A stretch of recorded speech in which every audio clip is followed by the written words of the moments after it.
So you've landed on Sanctuary, you've just started doing all the remaining parts of the tutorial quest here, you've gone out, you've looked around the map, you've decided to settle on a nice little spot overlooking a mountain. On the way there, you've driven past some cool bases, you can see they've got all sorts of factories set up.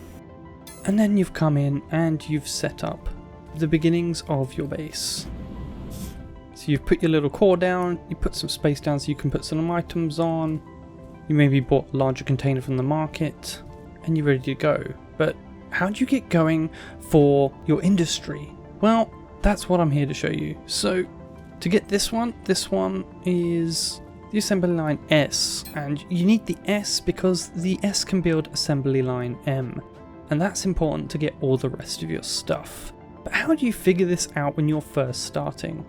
Well, to start with, we're going to have to go to our crafting menu, and in here normally you'll see the nano crafter only and show only doable. For the starters, you want to turn off show only doable, so you want to see what you can create.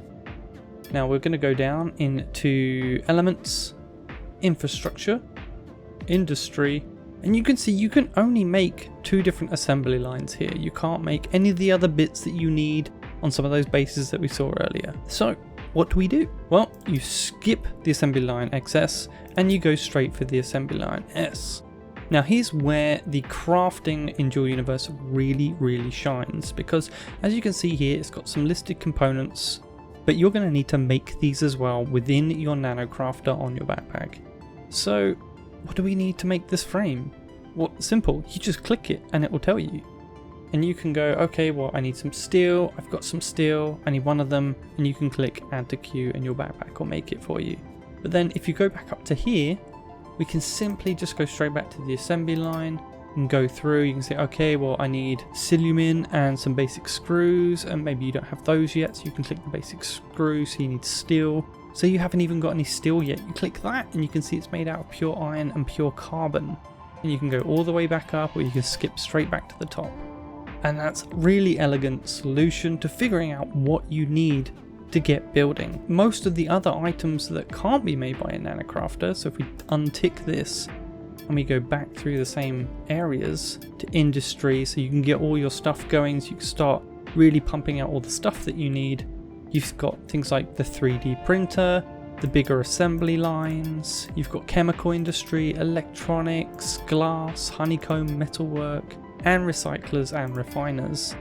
So all of these, you need other things to build, and it's easy to figure out what you need to build them because it tells you right here.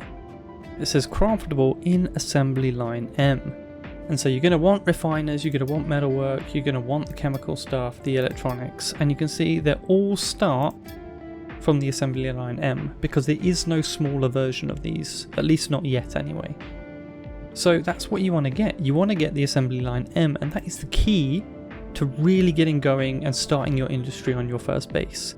And if we click that, we see that it can be made in the assembly line M, or you can make it in the assembly line S, and that's why you want to skip the assembly line XS. It takes a little bit longer to build the components needed for this one, but really the difference is marginal. So go straight for this, and then you can build this. Once you've done that, you're going to need 2 crates, an input crate and an output crate. Doesn't matter which way around you do it, as long as you have the components for the assembly line M in the cargo storage. So in here I've got 2 pieces here. You can see I've got this lined up ready to go. I need 25 basic power systems and 36 screws. Now I've already made these, so I'm just going to drop these in like so, and all the screws I've got. Now I should have all the components ready to build just one of these assembly line M's, and then I can pump out some more later on to make some more components. So I just want the one. I don't need to run infinitely or maintain a certain number. I just want the one. We've got the output container listed here, the input container listed here, and our ingredients ready to go, and I can just hit start. And then it's that simple. Now all I've got to do is wait the 31-minute processing time that this will take to get completed, and I'll have my assembly line M and the ability to create a hell of a lot more stuff within Dual Universe. I hope this quick little guide has really helped you get your base started and you'll be able to progress. If you like this video, do make sure you hit the like and subscribe buttons, and if you haven't got Duel Universe yourself and it does interest you after seeing this sort of stuff, I'll throw a link in the description as well so you can purchase and get in the game. Until then, Kenator out.